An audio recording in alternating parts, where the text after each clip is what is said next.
podéis usar cualquier cosa en este momento, y a las 9:15 tendremos la cena, a las 9:15 la cena de la sala de al lado.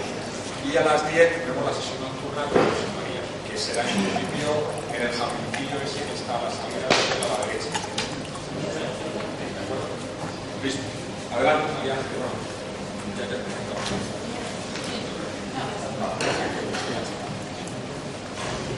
Bueno, antes de comenzar quería hablaros un poquito de mi interés en estos temas. Ya os había dicho que soy bióloga, me gustan los bichos, me encanta por fuera, por dentro, y también me gustan las personas, y especialmente mi marido, que es Pablo, y como es un poco bicho, pues la verdad es que es fácil. Entonces, en mi interés personal y profesional de la conservación de la naturaleza, porque me gusta mucho, quería integrarlo todo. Es decir, tengo una necesidad de integrar todos los conocimientos. Entonces, yo llegué bióloga a la cátedra de Montes con don Ángel Ramos, que es el que se ha referido Emilio, y yo le planteé, tampoco tenía mucha idea de quién era don Ángel, ¿no? Pero era decir, yo quiero conservar la naturaleza, pero que hubiera, pues eso, con esa naive que tenía, de decir, yo quiero que quepa todo, o sea, es decir, conservar la naturaleza y que ya haya una armonía con el hombre, ¿no? Y justo en esa época en la que yo llegué a la cátedra, pues don Ángel le hacían académico en las ciencias con ese discurso de por qué conservar la naturaleza. Y la verdad es que me chocó, porque yo iba pues como no, a aprender la evaluación de impacto ambiental, que era la herramienta maravillosa para el desarrollo sostenible, y la ordenación del territorio, que era lo máximo, porque ahí encontraba la razón y la clave para conservar el hombre y la naturaleza. Entonces yo estaba feliz, pero me chocó. Y bueno, pues como era una persona fascinante, me vino a mí ya desde entonces esa curiosidad por el pensamiento ecologista, por los primeros que pensaron y por los primeros que yo era heredera también, ¿no? Y quería hoy exponeros brevemente, aunque me encanta este tema, por qué todo lo que ya ha apuntado Emilio, ¿no? O sea, por qué todo el mundo tiene o sabe o opina si hay cambio climático, ¿no? Si este verano vamos a tener verano o no. O sea, ¿por qué está ya en la sociedad y por qué todos opinamos? Y además no solamente a nivel de la evaluación pública, sino pues también en todo el programa político está, en las canciones también están, los movimientos sociales están, porque ¿cómo ha sucedido?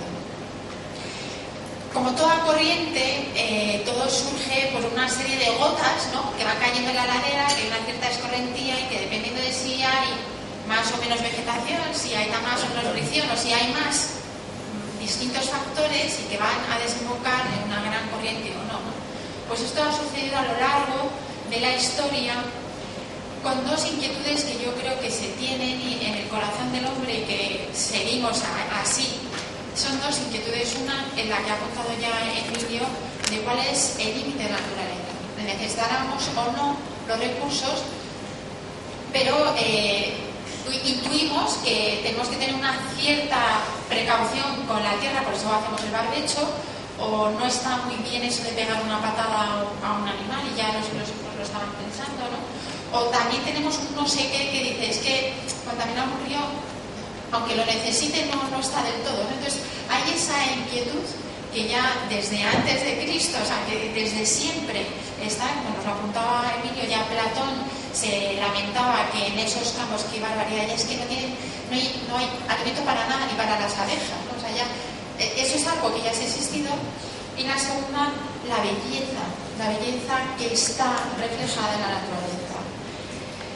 Y esa belleza que nos impacta fue realmente también en un momento histórico, en el romanticismo, es un movimiento cultural y político, en el romanticismo del siglo XVIII y ya XIX, justo en Gran Bretaña y en Alemania, o sea que fundamentalmente es una inquietud anglosajona y que sigue estando ahí, en el que querían romper con todo lo clásico, con las reglas, y buscar el ideal de la libertad y el ideal de la belleza, y una búsqueda romántica a todo.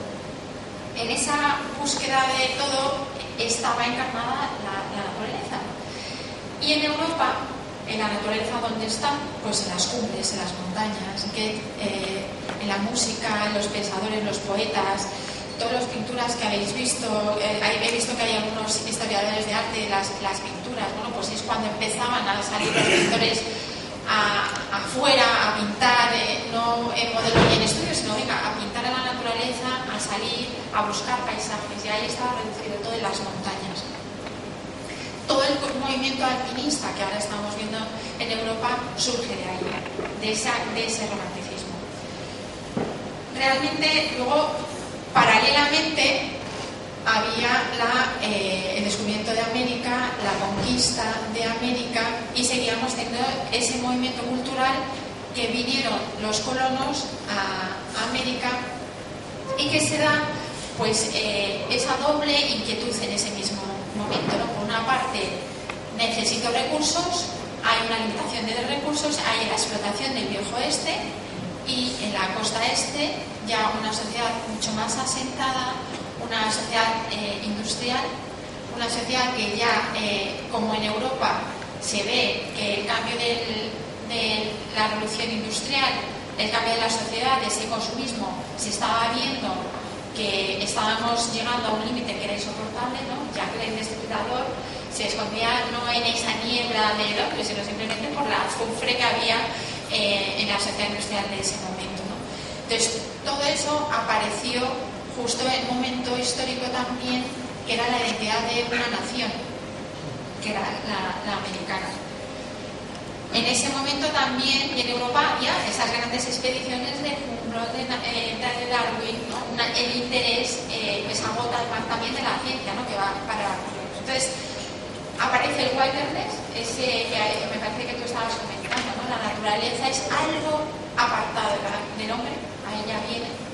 Hay las primeras leyes también de protección del wilderness, la zonificación de cualquier parque natural. Hay una zona en la que en Estados Unidos, porque en Europa no se puede, ¿no?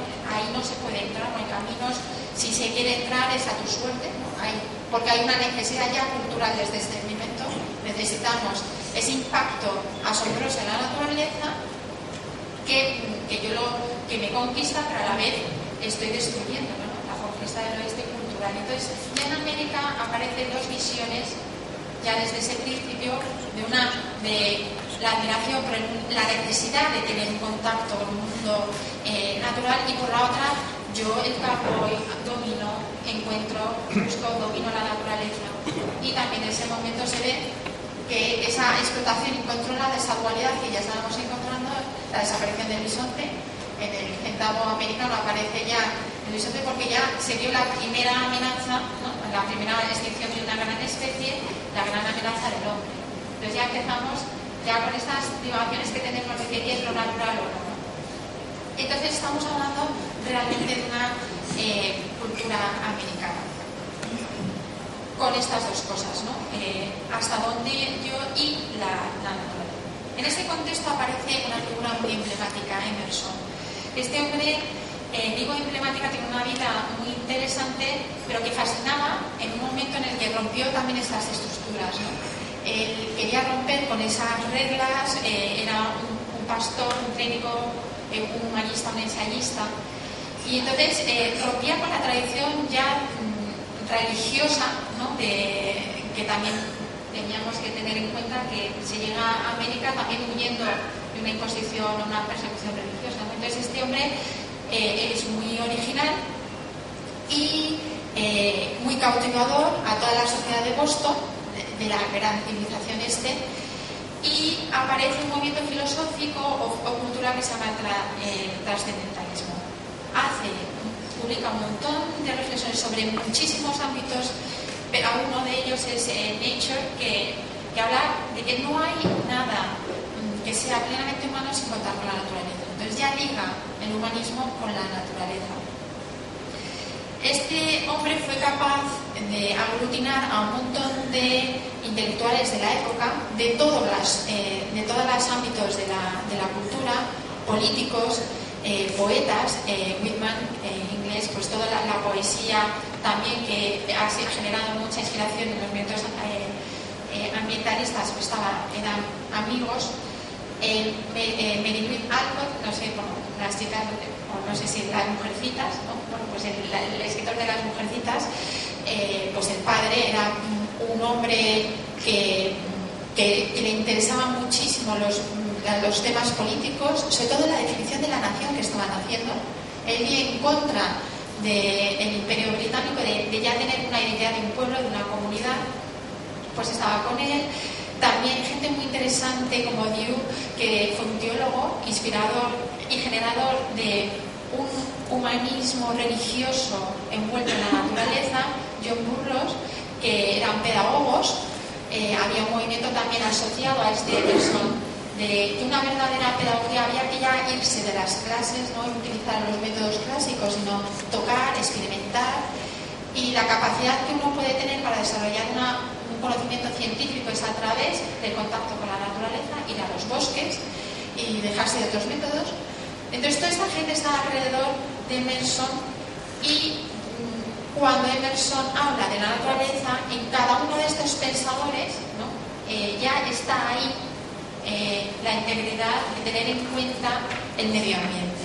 Con lo cual, en ese momento también cultural, se está hablando de qué es el pueblo, la democracia, que es fundamental para la identidad americana, el papel del hombre, del individuo y la sociedad, y de ahí se derivó pues todos los anarquismos y tal, que han derivado también siguiendo al movimiento ambientalista, o la esclavitud, etcétera, que se estaba discutiendo. Uno de los discípulos de Emerson en el campo ambientalista, y que ya lo ha citado Emilio, fue Thoreau, que fue un protegido de Emerson. Fue un hombre que tenía protegido en el sentido porque tuvo un desarrollo familiar y realmente lo adoptó Emerson, ¿no? Era como, al principio era el chico de los recados, le ayudó económicamente para que se formara como topógrafo, y estuvo fascinado por la figura de Emerson y todo este ambiente cultural de un pueblecito cercano a Boston, Concord. Y este hombre vio que todas estas personas mayores, estos maestros que le seguían, pues habían montado una granja, que era algo utópico, de buscar la sociedad utópica, y dijo, bueno, vamos a ver, yo voy a dar el paso y dejarme de ensayos, sino que me voy a apartar absolutamente de toda la civilización, y me voy a ir a un lago que estaba a 2 kilómetros. Yo la verdad que cuando al principio empecé a estudiar, yo pensaba, qué hombre más fascinante, se ha ido ahí, y era a 2 kilómetros de su pueblo, ¿no? Pero bueno, me quedé, cuando yo fui allí ya me quedé un poco, bueno, pues ya se me cayó un poquito más la figura emblemática de este hombre, ¿no? Pero sí que tuvo la capacidad de coger y de decir, voy a encarnar yo todo lo que estos digan, voy a apartarme de toda la civilización, porque si veis ahí pues el paso del tranvía, ya aparecían los signos del desarrollo, y decía, yo no quiero pasar mi vida y quiero ver que haya vivido plenamente, ¿no? Él escribió un libro de todas sus experiencias en el lado de Walden, y realmente fue un hombre muy inspirador. Decía frases como estas, es decir, fui a los bosques porque quería deliberadamente vivir y enfrentarme a los hechos esenciales de la vida, y ver si podía aprender lo que la vida tenía que enseñar, para no descubrir cuando tuviera que morir que no había vivido. Y así era muchas reflexiones, ese era todo su tratado de reflexiones de todo, y ponía en cuestiones absolutamente de todo. El papel que justo en ese momento en el que él estaba viviendo se negó a pagar, por ejemplo, impuestos, porque decía que él no quería ayudar a un Estado corrupto que con sus impuestos tendría que financiar, bueno, la esclavitud. Entonces pasó, era una multa ridícula, pero él quiso ir a la cárcel voluntariamente, y fue un acto, pues de ahí generó otra vez los derechos civiles. Este fue el que inspiró todo el movimiento pacífico, pues de Martin Luther King, de Gandhi, etcétera, etcétera, del movimiento también de la sociedad civil. Cuando yo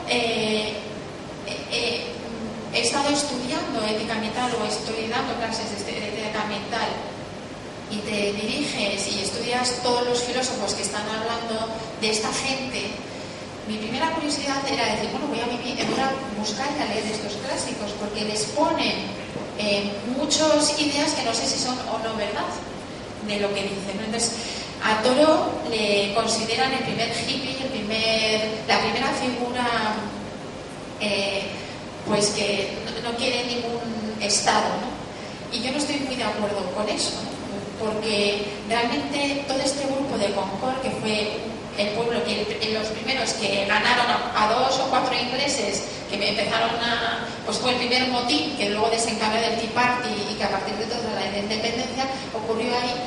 Ellos no estaban hablando de no querer un Estado sin leyes, sino todo lo contrario, sino saber cuál era la verdadera papel del hombre para que no te aglutinara el Estado, ¿no? Y con lo cual yo no estoy muy de acuerdo en que fuera el primer anarquista. Todo el mundo le considera el anarquista y es el inspirador del anarquismo, ¿vale? Porque es un hombre que tocó muchas cosas, dice muchas cosas, se puede interpretar de muchas maneras, ¿no? Pero él realmente se ha quedado así reducido y es una figura que ha marcado un montón de cosas y el Batten, por ejemplo, es una obra clásica de la literatura que todo niño, o por lo menos muchos americanos lo leen. Es realmente muy interesante, es duro de leer, porque es muy rocambolesco, le va dando muchas vueltas, pero bueno, sí que es cierto que genera un montón de inspiraciones varias. Y de hecho, cuando tú lees o estudias alguna serie de legislaciones muy extrañas, o que dices, ¿qué tiene que ver con Thoreau? Como lo que es la ordenación del territorio, todo lo que es la parcelación de parcelas en Estados Unidos debe tener por lo menos un resquicio de bosque, o cercano a un bosque, porque para que tengamos ese contacto con la naturaleza gracias a Thoreau, ¿no? Entonces, esto ha inspirado un montón y ha inspirado pues a una serie de personas claves en la conservación.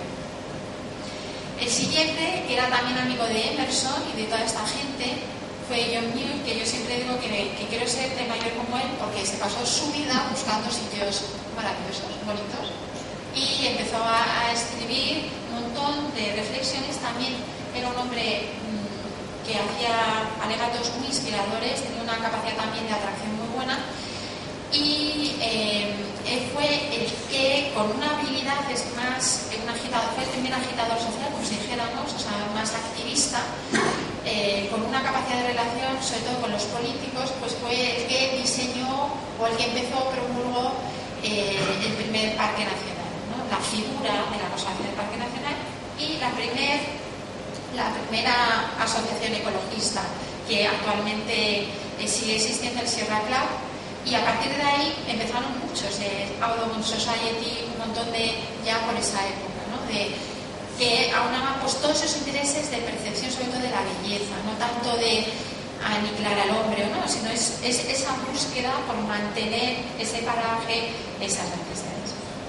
Pero también en esa misma época y en ese mismo momento contexto, porque es que es súper interesante, porque había un montón de gotas que van cayendo en esa misma madera para generar esta corriente, aparece un personaje que no ha pasado mucho en la historia de la conservación, pero que fue muy importante a mi punto de vista, George Percy Mars, que escribió el primer tratado de conservación, ¿vale? Hombre de naturaleza, pero este fue un político, un diplomático, y que se pasó mucho tiempo en Europa con 2 presidentes pues realmente ese libro pues, era la descripción de todo el desgaste de la cuenca mediterránea, de todos los problemas de erosión, pero eso era un político y un diplomático.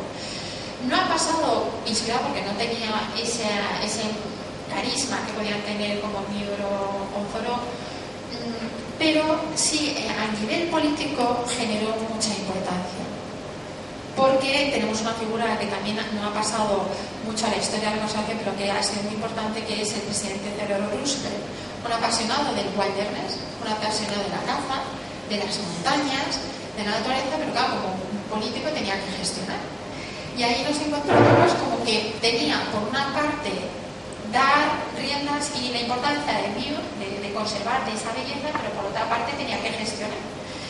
Y todo lo que le inspiraba este personaje Marshall en la cuestión diplomática y política, aparece otra figura que también me imagino que Diego hablará de Taylor, cuando el momento que aparece ya la burocracia de poner toda la eficiencia de la cadena para que haya de trabajo, para que haya una eficiencia. Entonces aparece luego también cuando ves y que analizas un problema ambiental, ves que uno de los problemas más grandes es la burocracia, pero que eso ya se inventó ahí, ¿no? De la eficiencia, o sea, el máximo de la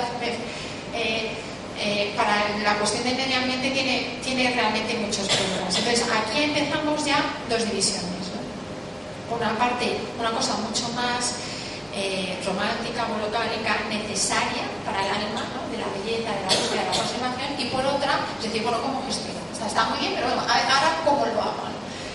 Y el cómo lo hago, pues apareció Marshall, apareció el que le estaba diciendo, y aparece General Pinchot,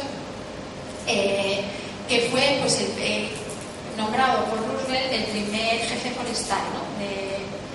de América. Crea el servicio forestal, está en la escuela forestal de Yale, que es una escuela en la que hay una confluencia magnífica, porque hay de la eficiencia de sacar los bosques, ¿no?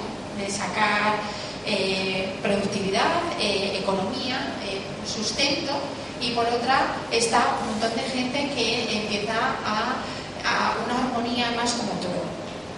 Entonces llega un momento de la guerra y dicen, bueno, vamos a ver, necesitamos que no nos quedemos en recursos.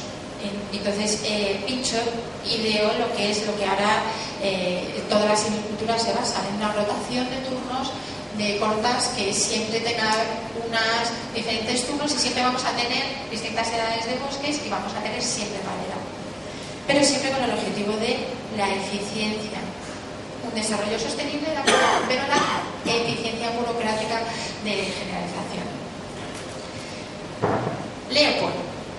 Leopold es discípulo de Pinchot, trabaja en el servicio forestal, es también de la escuela forestal de Yale, y trabaja en ese mismo esquema, un apasionado también de la naturaleza, y trabaja todo en estos asuntos.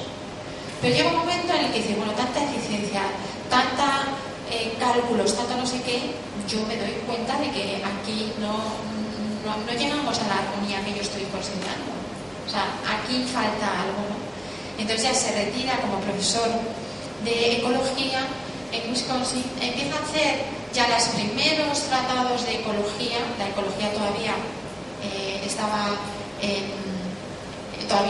inicial en pañales, pero empieza a hacer las restauraciones ecológicas, hace el arboreto de la Universidad de Wisconsin, y hace cosas muy experimentales, porque de otras gotas que están por ahí cululeando, por ahora pues está Hegel hablando por primera vez de la ecología, Tansel hablando de la comunidad biótica, etcétera, todos los de la filología de la botánica, etcétera. O sea, ya hay un desarrollo también de la ciencia en esta ladera que va cayendo para que todo venga a corriente, ¿no? Entonces Anton Leopold se da cuenta de que aquí hay algo que no funciona, y escribe un libro también muy emblemático, que mañana hablará Jordi, San County Almanac, es el almanaque del condado arenoso, donde él tiene una granja en ese condado y hace un diario. Y en el epílogo de ese libro habla por primera vez alguien, y lo publica en La Ética de la Tierra, un científico, un ecólogo, habla de las relaciones del hombre con la naturaleza. Entonces eso es fascinante, porque estamos hablando de gente científica, la que nos está introduciendo en estos temas de mi relación con la naturaleza. Y sigue inspirando, aparte de que es un libro clásico para todo ambientólogo, o es que ahora no sé qué es maravilloso, pero bueno, también los ambientólogos tenéis que tener el espacio, ¿no? Pero todo aquel amante de la naturaleza se tiene que leer pues este libro, ¿no? Entonces es muy inspirador, y sigue poniendo pues en el reto de frases como pensar en una montaña y todo lo que es la gestión que él habla. De ahí saltamos a otra figura cuando volvemos otra vez a que se está hablando de ecología y de términos científicos, pero que todos, vamos, yo no lo sé, pero todos somos hijos de nuestro tiempo. O sea, nosotros, un científico piensa que a mí la filosofía no me toca y no creo que sea verdad. O sea, porque todo lo que se habla de ecología, hablan de comunidad, son conceptos también filosóficos, hablan de la forma de pensar que está en ese momento. Y aparece una figura que a mí me encanta y que mañana hablaré un poquito, Rachel Carson, que es bióloga, fascinada también por la naturaleza, por el mar, fundamentalmente, iba para escritora, pero una profesora de biología le cautivó. Esta tenía una madre que seguía ese movimiento que estábamos hablando de Emerson, del estudio de la naturaleza experimental. Su madre la apartó durante muchos años del colegio, la educó en casa con esos métodos innovadores de ir a la naturaleza y tocar y estar con guías de pájaros y estudiar a Comstock, que fue la primera mujer que hablaba de la historia natural, etcétera, etcétera, ¿no? Entonces era una mujer sencilla, sin un afán de protagonismo, pero y que trabajaba en el servicio forestal también, pero en la sección de la revista, porque además fue por casualidad. O sea, alguien dijo, a ver, tenemos que sacar una revista, ¿a quién le gusta escribir? Venga, pues y le dieron un papel, lo hizo bien, aunque le dijeron, tú eres demasiado poeta, porque es una mujer, tenía una escritora nata, es una maravilla leer sus libros, os lo recomiendo porque es una auténtica gozada, porque es una gran escritora, y como calaba por su forma comunicativa ese gusto en su escritura, pues ya la verdad es que la dejaron en la sección de publicaciones. Y llegó un momento en que ella empezó a escribir, que era su pasión el mar, unos libros muy interesantes para toda la gente que os guste lo que es la oceanografía. Iba a hacer carrera solamente para publicar, pero no le daba tiempo, o sea, no podía independizarse de este sueldo del servicio forestal porque tenía que mantener a su familia. O sea, ya tuvo una carga familiar muy grande, desde muy joven tuvo que mantener a su madre y a su sobrino y no se pudo dedicar. Entonces le llegó a millones de alegaciones y de personas que decían, oye, es que hay peces, ahora ya no hay peces en los ríos, se están agotando. Yo estoy viendo que ya no hay tanta cantidad de pájaros. Veo que hay mucha tasa de cáncer. Entonces llegaban a su servicio un montón de alegaciones y los científicos empezaron a publicar que había unos productos químicos y entonces ella conectó. Y alguien le decía, hay que escribir un libro en el que se diga que los productos químicos están haciendo mucho daño. Y ella dijo, mira, no, yo no lo quiero hacer porque tengo otro libro pendiente, ¿no? Pero al ver que nadie lo hacía, era una mujer bastante muy honesta, desde mi punto de vista, publicó un libro que se llama Silent Spring, la primavera silenciosa, que yo, claro, aquí o alguno de mis alumnos de Madrid, desgraciadamente vivimos en Madrid, le dices primavera silenciosa y dices, y es que no son siempre silenciosas, porque es que no escuchamos ningún pájaro, solo escuchamos ambulancias, ¿no? Entonces, claro, eso hay que entenderlo en el contexto. Un americano de esa tradición, si no hay pájaros en primavera, es un desastre. Hay una necesidad para escuchar el canto. Entonces, el programa fue maravillosamente escrito, muy sencillo como era ello, poética, y decía, y hacía una fábula de una primavera en la que no haya pájaros. El libro de la primavera silenciosa es simplemente un tratado de ecología, también con una capacidad comunicativa enorme, en el que habla pues cómo todos los elementos han ido contaminando, es decir, el suelo, las lombrices, ha habido una cadena, va habiendo una química que va llegando, y habla pues eso de todo ser humano está en contacto con productos químicos, desde el momento de la concepción hasta su muerte. O sea, queramos o nos queramos, nos está llegando, y es una capacidad en la que yo estoy viendo